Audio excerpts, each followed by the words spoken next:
হুট করে বিয়ে করে ফেলছো, জানতা না এগুলো সব কিছু। তুমি একটা বিয়ে তোমার ওয়ার্কআউট করে নাই, সেকেন্ড বিয়েতে আনলাইক তোমার দুইটা বেবি এখন, তারপর তুমি আবার থার্ড বিয়ে within a pretty short time, মানে আমি বিয়ের পরে বিয়ে করে যাবো, হ্যাপি হবো না হবো দেখার দরকার নেই, বাচ্চাদের দোহাই দিয়ে বিয়ে করে ফেলবো কেন? আদরটাই আমি চাইছিলাম, আর কিচ্ছু না। আমার জন্য বিয়ে করলে আমি ওর প্রপার্টি দেখতাম। 16 দিনের মাথায় বাচ্চারা কাঁদতেছে, বাচ্চারা পাপা বাবা করতেছে, বাচ্চারা তোমাকে ছাড়া বাঁচতেছে না, বাবা ছাড়া বাঁচতেছে না, ব্যাপারটা এরকম ছিল না।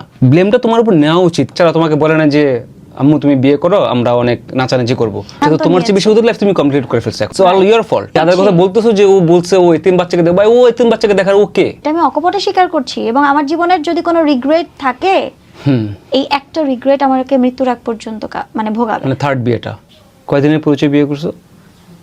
16 দিন। মানে ওয়াই? সেখানে একটা মানুষ ফ্রড কিভাবে হয়? বাট ইটস নট অ্যাবাউট মানে him being fraud, it's about you. মানে তুমি নিজেকে নিয়ে কখনো ভাবো নাই যে তুমি কি ভাবতেছিলা? আমার সবচেয়ে বড় গিল্ট। তুমি কি ভাবতেছিলা আসলে যে মানে আমি বিয়ের পরে বিয়ে করে যাব, হ্যাপি হবো না হবো দেখার দরকার নেই, বাচ্চাদের দোহাই দিয়ে বিয়ে করে ফেলবো কেন? তাহলে বলো। Not like that. মানে তুমি অন্যদের কথা বলতেছো। দেখো আমি বলি সে এতিম হয়ে এতিম বাচ্চার দায়িত্ব নেবে, এবং আমার মেয়ের সাথে বাচ্চা ভাই দায়িত্ব তুমি নিশ্চয়ই ভাই।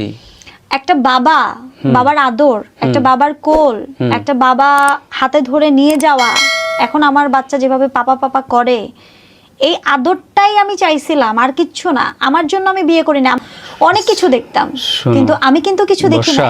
পৃথিবীতে সিঙ্গেল মাদার সবচেয়ে বেশি আমার মনে হয় এই সময়ে। ওরা যদি তোমার মতো করে ভাবতো, তাহলে তারা যারে তারে বিয়ে করে ফেলতো, যা তার লাইফটা করে ফেলতো, but they are like trying to be happy with their kids, অথবা একটা বাচ্চাকে নিয়ে, দুটো বাচ্চাকে নিয়ে তারা কিন্তু কেউ হয়তো একটা বিয়ে করে না। বাট তুমি অস্বীকার করতেছো কোনটা জানো? তুমি ব্লেমটা অন্যদের উপরে দিচ্ছ, তোমার নিজের ব্লেম তুমি নিচ্ছ না। বিয়ে তোমাকে কেউ জোর করে দেয় নাই, কেউ জোর করে দেয় না, কেউ বলেই না তোমাকে 16 দিনের মাথায় বাচ্চারা কাঁদতেছে, বাচ্চারা পাপা বাবা করতেছে, বাচ্চারা তোমাকে ছাড়া বাঁচতেছে না, বাবা ছাড়া বাঁচতেছে না, ব্যাপারটা এরকম ছিল না। ব্লেমটা তোমার উপর নেওয়া উচিত। কেন জানো? কজ তুমি মহারানী না, যা সে রানী এলিজাবেথ হোক, প্রিন্সেস ডায়না হোক, that's not an issue. Issue হচ্ছে যে তুমি কি চাইতেছো। তুমি বলতেছো আমি বাচ্চাদের বিয়ে করছি, বাচ্চারা তোমাকে বলে না যে আম্মু তুমি বিয়ে করো, আমরা অনেক নাচানাচি করবো, ব্যাপারটা এরকম ছিল না। লাইফটা তো তোমার চেয়ে বেশি ওদের লাইফ তুমি কমপ্লিট করে ফেলছো এখন, তাই না? It's all your fault. এটা আমার ফল্ট, এটা আমার ভুল, আমি তো স্বীকার করছি। যাদের কথা বলতেছো যে ও বলছে ও এতিম বাচ্চাকে দেখো, ভাই ও এতিম বাচ্চাকে দেখার ওকে, তুমি 16 দিন ধরে চিনোই না ঠিক মতো ওকে, এটাই তো ভুল আমার।